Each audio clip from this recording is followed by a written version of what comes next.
मेरा मानना है कि कुछ भी हो जाए, ममता जीतने वाली नहीं, ममता सरकार नहीं बनेगी। और उससे भी और एक बड़ी बात जाते जाते बोल दो, पश्चिम बंगाल का हिंदू घायल है और वह अब ममता के लिए घातक बन गया है। 4 मई को आपको इसके परिणाम दिखाई देंगे।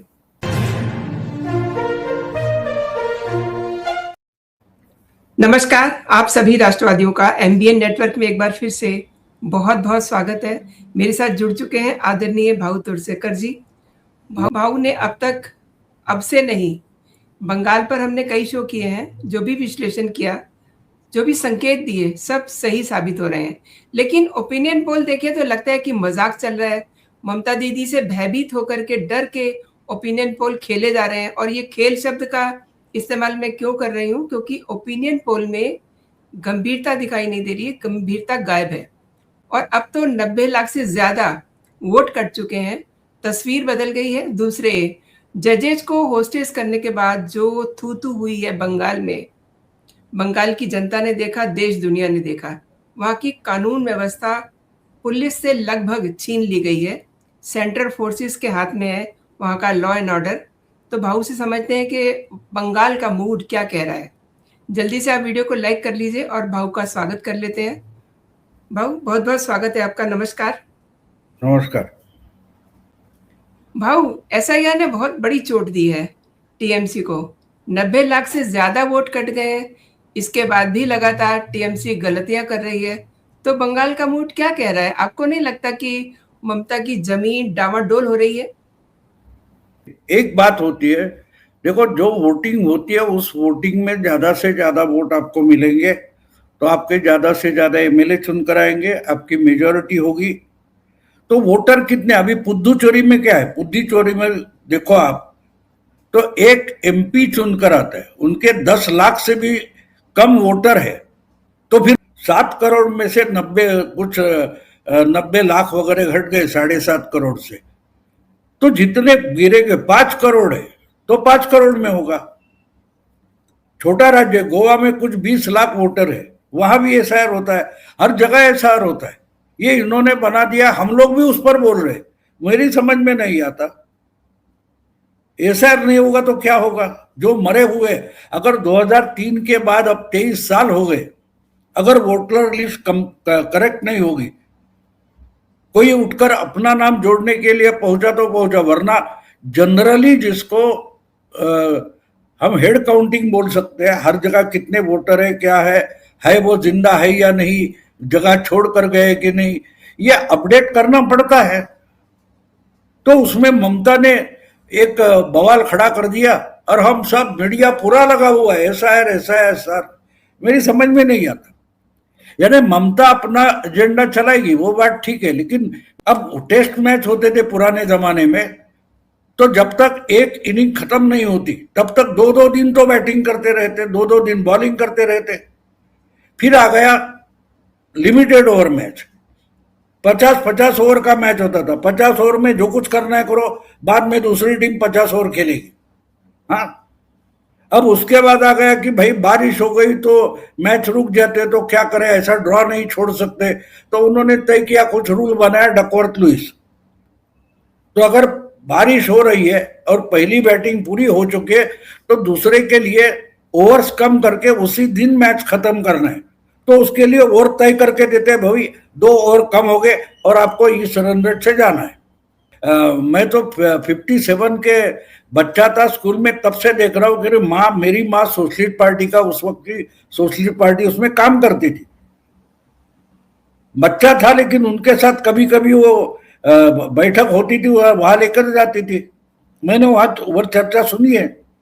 ये जो आज नैतिक विजय वगैरह बोलते हैं ना, वो मैंने उस वक्त भी सुना था, मेरी समझ में नहीं आता था। इनका कैंडिडेट तो हार गया और सामने वाला जीत गया, तो इनकी नैतिक विजय कैसे हो गई? बच्चा था, मेरी समझ में नहीं आता। अब समझ में आता है, हारने का मतलब नैतिक विजय होता है। तो इनकी भाषा जो है वो अगर हम समझ नहीं पाते तो उसको छोड़कर अपना दिमाग लगाना चाहिए। अब देखो, ये एसआईआर होने के बावजूद अगर असम में कल 85% वोटिंग हुआ है तो बात साफ है, सब ढंग से चुनाव चल रहा है। जिनको गारंटी है कि वो हारने वाले हैं वो तो रोएंगे ना, हर चीज पर रोएंगे। जो स्टडी नहीं करता वो बच्चा बोलता है कि ये सिलेबस के बाहर का था, गलत क्वेश्चन पेपर निकाला, ये तो बच्चे रोते हैं, हम हमेशा आसपास भी देखते हैं। तो ममता का रोना ठीक है। ममता ने जो 5 साल से 15 साल से काम किया है उसके परिणाम अब उसको दिख रहे कि लोग नाराज है, लोग नाराज है, वो दिखाई देना है, दे रहा है। और लोग अपने से नाराज है तो हमको हराएंगे, ये ममता को समझ में आ रहा है। तो वो मेरी गलती नहीं है बताने के लिए और कोई कोई कारण दिखाएगी, मुद्दे आगे करेगी, तो एसआईआर पर लगी हुई है। और जब ये एसआईआर, हाँ एक बात ममता पर आरोप, और ममता के पहले के भी ये आरोप रहते हैं कि बोगस वोटिंग होता रहा, बूथ कैप्चरिंग होता रहा। तो चुनाव आयोग बंगाल के हर चुनाव में अपने तरीके से फ्री फेयर इलेक्शन हो इसलिए अलग अलग प्रयोग करते आया। 2011 में ममता जीत गई तो उस वक्त पहली बार 7 चरणों में वोटिंग हुआ था, 7 चरणों में। तो उस वक्त सीपीएम वाले भी बोलते थे क्यों 8 चरण क्यों, अगर महाराष्ट्र में 2 या 3 में होता है, तमिलनाडु में 1 या 2 में होता है, तो बंगाल में क्यों, ये लेफ्टिस्ट बोलते थे। लेकिन गुंडागर्दी कम करने के लिए उतने ही सेंट्रल फोर्सेस हो, पुलिस फोर्स हो, वो सही जगह ज्यादा तादाद में खड़े करने के लिए चरण बढ़ाए गए ताकि कम से कम चुनाव क्षेत्र में बंदोबस्त रखा जाए। तो इस बार बोगस वोटिंग था, उस पर जो बेसिक प्रॉब्लम थे उसका सॉल्यूशन निकाला है कि पोलिंग बूथ बढ़ाए जाएंगे। 600, 700, 800 अगर कॉलोनी में 600, 800 वोटर है, उनके लिए कॉलोनी में ही बूथ बनेगा, ना उनको बाहर जाना पड़ेगा, ना गुंडागर्दी का सामना करना पड़ेगा। तो इसलिए 2 चरणों में लाया है उन्होंने। और दूसरी बात, बोगस वोट कहां से होता है, जिनके नाम है लेकिन वो लोग है ही नहीं, तो उसके लिए एसआईआर हो गया। हाँ, अब इसका अंदाजा जो है ओपिनियन पोल करने वाले हैं उनके पैरों तले जमीन निकल गई है। क्योंकि ओपिनियन पोल जो होता है वो परसेंटेज वाइज होता है, और परसेंटेज वाइज ये बात होती है कि पिछले चुनाव में क्या हुआ था, किसको कितने परसेंट मिले थे। अब इस बार लोगों का वो सैंपल लेते, कुछ अभी 6.5 करोड़ वोटर है, उसमें से आप 50 करोड़ 60 लाख हजार लोगों का आप ओपिनियन पोल चेक करते, सर्वे करते। ठीक है, वो हर सेक्शन के लिए होगा, लेकिन बात ये होती कि वो परसेंटेज निकालते, वो परसेंटेज पिछले चुनाव को लगाएंगे कि अगर इतना परसेंट, पिछली बार ममता को 48% मिला था, इस चुनाव ओपिनियन पोल में दिखाई दे रहा कि 41% मिल रहा है। तो उसी आधार पर वो पिछले को साथ में लाएंगे, पिछले आंकड़ों को। लेकिन इस बार वोटिंग का जो वोटर संख्या है वही घटी है, तो इनके बेस जो है वो बिगड़ गया। और इसलिए ओपिनियन पोल अगर सैर भैर होकर या मानो बौखलाए लगते हैं, इसका कारण वो है उनकी समझ में ना आ रहा है कि हमारे पैरों तले जमीन नहीं है, हम अधांतर है। तो ओपिनियन पोल निकालेंगे, उसका परसेंटेज निकालेंगे, लेकिन वो अप्लाई कहाँ करना है पता नहीं, वो जमीन नहीं है। इसमें ओपिनियन पोल की गड़बड़ हुई है। उनका डेटा गलत है मैं नहीं मानता, मैं मानता हूं कि वो डेटा जहां अप्लाई करना है वो जमीन नहीं है।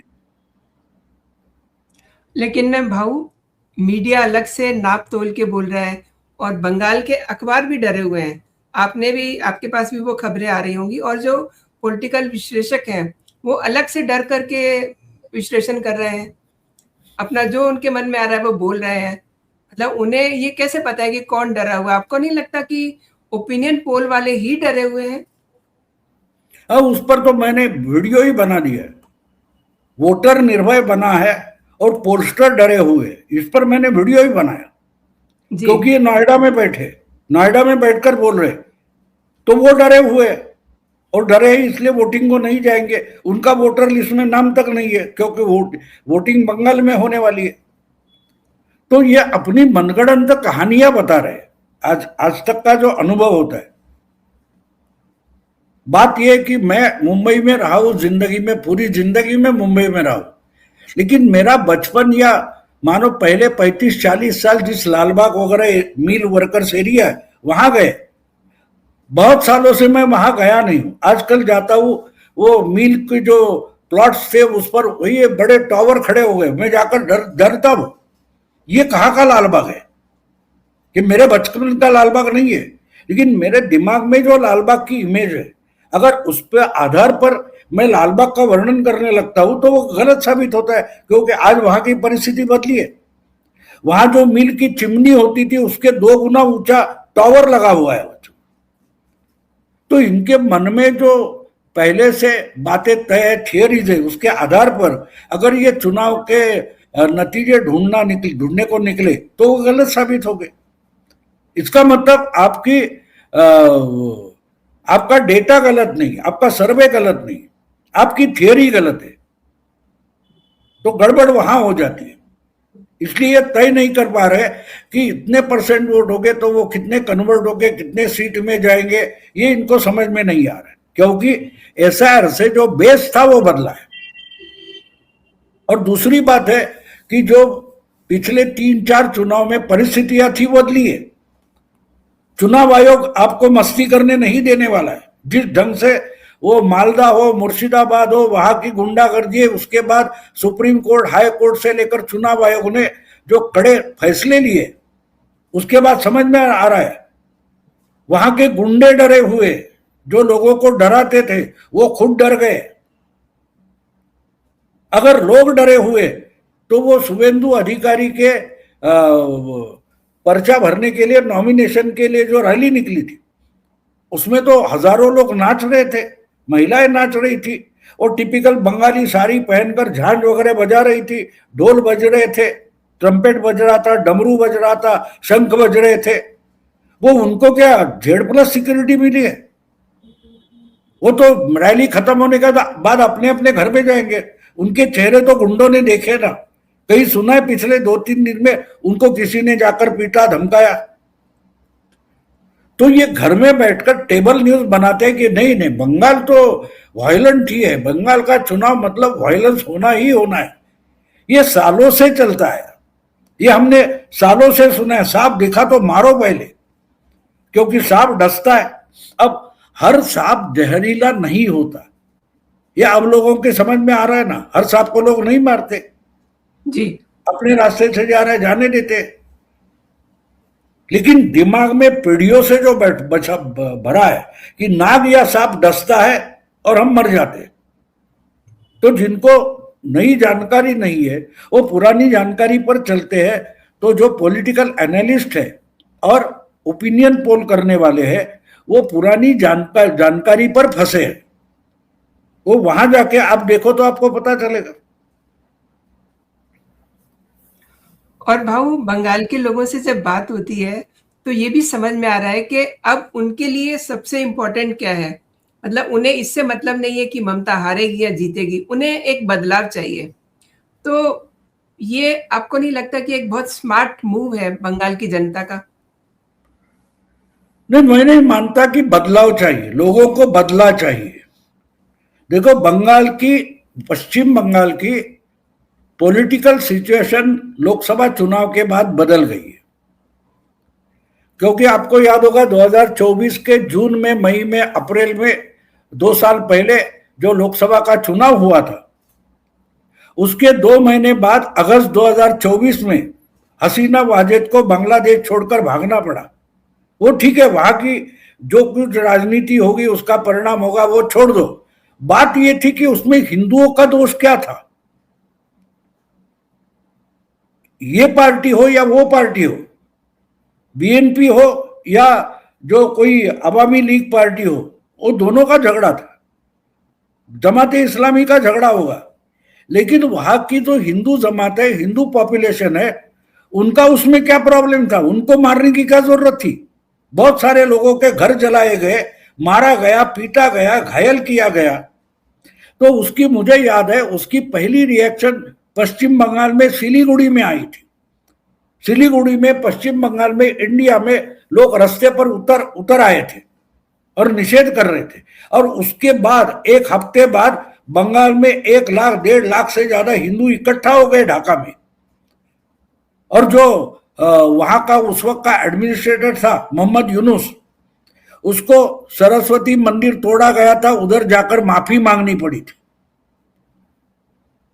तो आज बंगाल का जो आम हिंदू है वो जानता है कि अगर मुस्लिमों को तुष्टीकरण करने वाली ममता फिर से जीतेगी तो ये भी पश्चिम बंगाल पूरा बांग्लादेश बन जाएगा, और उसको रोकना है।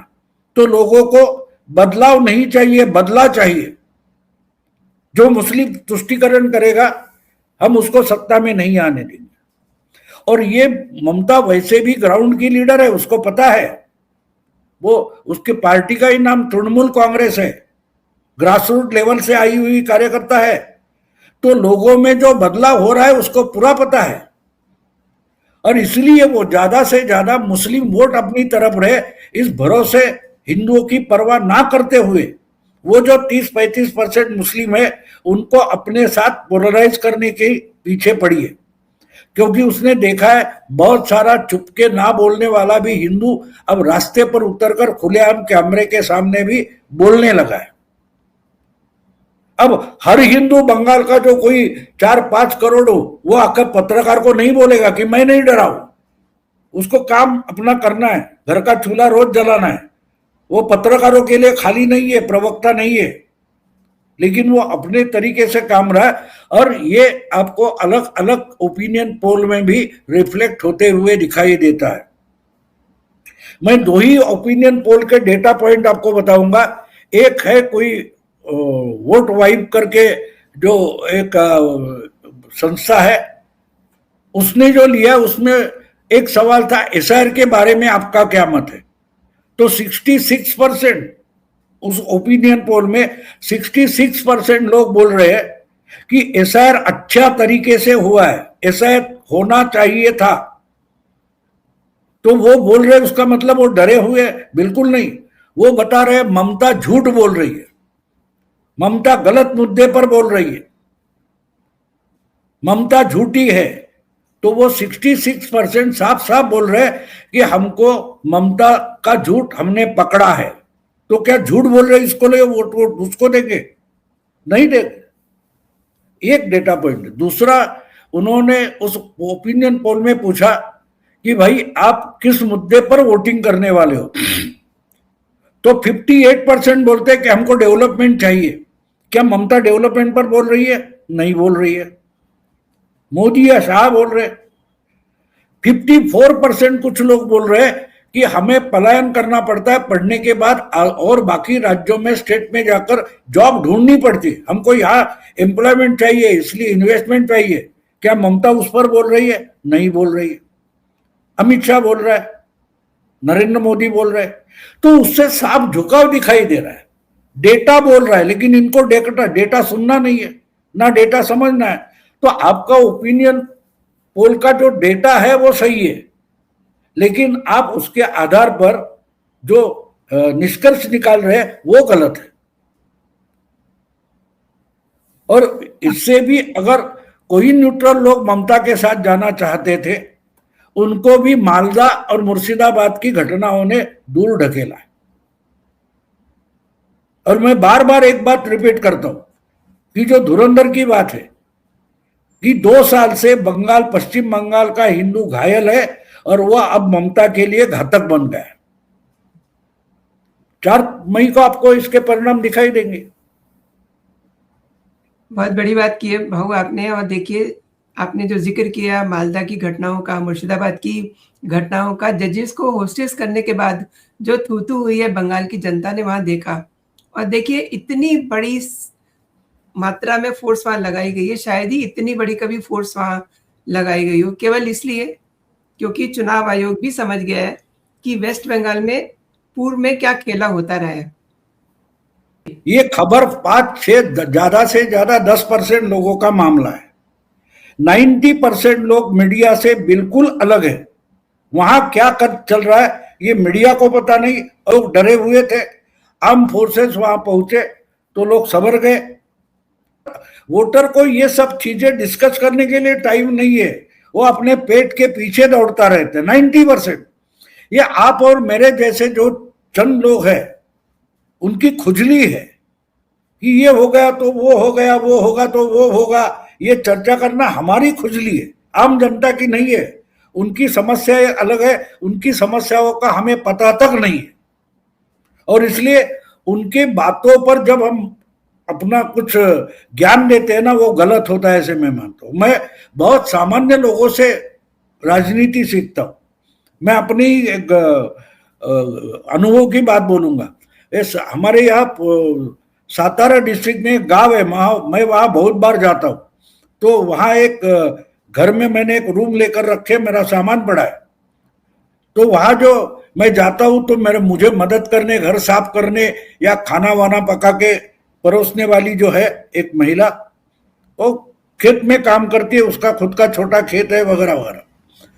तो वहां जब मैं अकेला होता हूँ और कोई त्योहार आ गया तो वहां जो मीठा पकवान बनता है, पूरन पोड़ी बोलते, वो मुझे लाकर देते आसपास के लोग कि ये बेचारा अकेला है, त्योहार है, तो लाके देते, तो मुझे वो पसंद है। तो एक बार होली का दिन था और मैं वापस लौटने वाला था, तो मैंने मजाक में उसको बोल दिया कि तुम्हारी तो आज मजा है, तुम लोग पूरन पोड़ी बनाकर खाओगे, मैं तो मुंबई निकल रहा हूं। तो वो बोलती ज्यादा नहीं थी, वो मुड़कर एक ही बात बोली कि होली आज नहीं कल है, और बस वो अपने काम में लगे। मैं चुप हो गया क्योंकि मुझे ही ठीक पता नहीं कि कौन सा त्योहार कब आता है। मैं चुप हो गया। वो काम पूरा करके निकल कर जा रही थी, तो दरवाजे में खड़े होकर उसने पूछा, आप लिखते हैं ना, लोग पढ़ते हैं ना, आप बड़े ज्ञानी हैं। मैंने बोला हाँ, वो तो मेरा काम है। बोला आपको त्योहार कौन सा किस तारीख को और किस दिन को आता है वो पता नहीं, जी। आप क्या जानते हो, लोग क्यों पढ़ते हैं आपको? उसका मतलब उसने बोल दिया आप पूरे अनपढ़ हो इस देश के लिए, इस समाज की मानसिकता आपको पता तक नहीं है। और ये ऐसे 90% लोग होते जिन पर मैं बोलता हूं, मैं लिखता हूं, पूरा मीडिया बड़ी बड़ी बातें करता है ना, उनको पता नहीं है 90% लोग क्या सोचते हैं। तो इसलिए हम जो बोलते हैं ना, ये अपने लिए बोलते, एक दूसरे को खुश करने के लिए बोलते। एक तरीके से वो जो फ्रेंच रिवॉल्यूशन है, जब वो मोर्चा आ गया था, खाने को रोटी नहीं थी, महल पर आए थे, तो जी। वो राजकन्या बोलती है अरे रोटी नहीं है तो केक खा लो। केक से रोटी सस्ती होती है ये भी जिनको मालूम नहीं, वो राजा होते हैं, वो पत्रकार आज बन गए। 5 स्टार होटल में, 3 स्टार होटल में बैठकर पत्रकार परिषद करने वाले, प्रेस कॉन्फ्रेंस करने वाले, और उसमें जाकर लजीज पदार्थ खाने वाले गरीबों पर बातें करते हैं। तो उसको आम जनता को इनसे क्या मतलब, ये क्या बकवास करते हैं। तो इसलिए मैं साइकोलॉजी पर ज्यादा दिखता हूं। मैं चर्चा क्या होती है, थियरीज क्या है, वो नहीं देखता। उस डेटा में साइकोलॉजी क्या है। तो जो डेटा के बारे में मैंने बोला, 66% लोग जब बोल रहे हैं कि अच्छी बात हो गई, तो इतने 3-4 महीने से मीडिया में एसआर क्यों चल रहा है? क्योंकि हम भी जनता से टूटे हैं। ये जनता के इंटरेस्ट की बात नहीं है, ये हमें भी समझ में नहीं आ रहा है। ममता बोली बस, ममता का मतलब आधा बंगाल, ये हमने मान लिया है, लेकिन जनता ने नहीं माना। जनता ने माना है, इसको हमने बहुत चांस दिया, अगर ये कंटिन्यू रही तो यहां भी बांग्लादेश बन जाएगा, तो इसको हटाना है। तो मैं मानता हूं कि वोटर ने तय कर लिया है कि बीजेपी जीते, सरकार बनाए, उससे हमको कोई मतलब नहीं, बदलाव से हमें मतलब नहीं, हमको ममता नहीं चाहिए। ये अगर वोटर ने तय किया है तो ममता जाएगी, ये पक्का है। और मेरा अंदाज ये है, पहले से मैं 2-2.5 महीने से बोल रहा हूं कि बीजेपी 150+ हो जाएगी, लेकिन अब मैं मानता हूं कि 175 से ज्यादा बीजेपी होगी, 200 तक भी चली जाएगी, लेकिन ममता 100 के आगे नहीं जाए, 100 नहीं कर पाएगी। ममता ट्रिपल डिजिट में आने वाली नहीं है, ये मेरा आज का अंदाजा है 3 हफ्ते पहले का। आपने भाऊ जो अंदाजा लगाया है, आपका अंदाजा वैसे बहुत कम गलत होता है। और असम में जिस तरीके से हमने बम्पर वोटिंग देखी, क्या हम बंगाल में भी वैसी वोटिंग देखेंगे? बिल्कुल बंगाल का बिहार होते हुए मैं देख रहा हूं। बहुत बढ़िया बात की आपने। और बिहार के बारे में भी मैंने, जब वोटिंग खत्म हो गई थी, बम्पर वोटिंग सेकंड राउंड में हो गई थी, तभी मैंने बोला था शायद 200 क्रॉस कर देंगे, लेकिन 160 70 के आगे जाएंगे, शायद 200 क्रॉस करेंगे। सचमुच 200 क्रॉस हो गया। हाँ, एक बात है, अगर मुझे गलत साबित करना है तो ममता 50 के भी नीचे आकर दिखा सकती है, वो बात अलग है। लेकिन मेरा आज का अंदाज ये 3 हफ्ते पहले कि ममता 100 के नीचे आ रही है। सत्ता सरकार बनाना छोड़ो, मेजोरिटी छोड़ो, ट्रिपल डिजिट तक ममता नहीं जाएगी, इसकी मुझे गारंटी है। जो मैंने ओपिनियन पोल देखे, उनकी चर्चा सुनी है, उनका डेटा वगैरह पॉइंट्स है वो देखे समझे, उसके आधार पर मैं तो घर से बाहर नहीं निकलता, मैं नवी मुंबई में बैठा हूं, लेकिन मैं मानता हूं कि डेटा भी बोलता है, लेकिन वो डेटा सुनना चाहिए। डेटा कुछ कह रहा है, वो अगर आप सुनेंगे तो आपको पता चलेगा।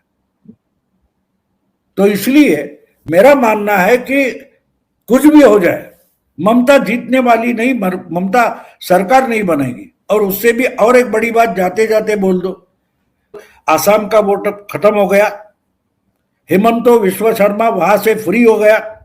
जी अब जी 11 अप्रैल से 27 अप्रैल तक कम से कम 16 दिन हेमंत विश्व शर्मा बंगाल में बवंडर बनकर आएगा, बवंडर बनकर बिल्कुल। टूट पड़ेगा।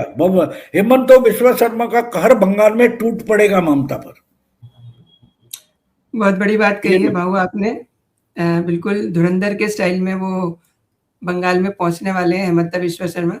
और देखिए ममता दीदी तो अपने भतीजे अभिषेक बनर्जी को सेट करने चली थी, लेकिन उनकी चटाई ही अब छिनती हुई नजर आ रही है भाऊ। एक बात आप समझ लो, देखो मोदी जी बोलते हैं, अमित शाह बोलते हैं, वो अलग है।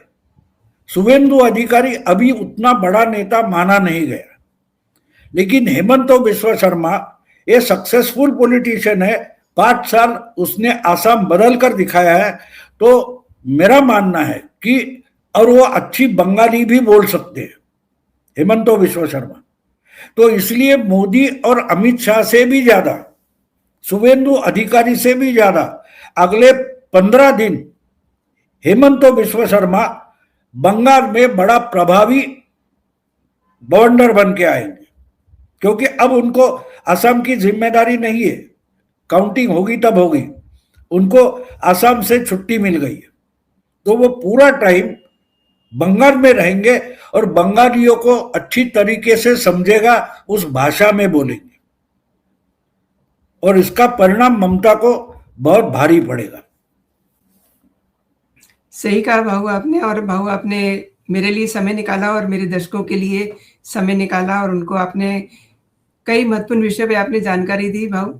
और दर्शकों को भी ये वीडियो ज़रूर पसंद आएगा, और दर्शकों से मेरा आग्रह भी है कि वीडियो को लाइक कर लीजिए, चैनल को सब्सक्राइब कर लीजिए, ताकि आपको मेरे सभी नोटिफिकेशन समय से मिलते रहें।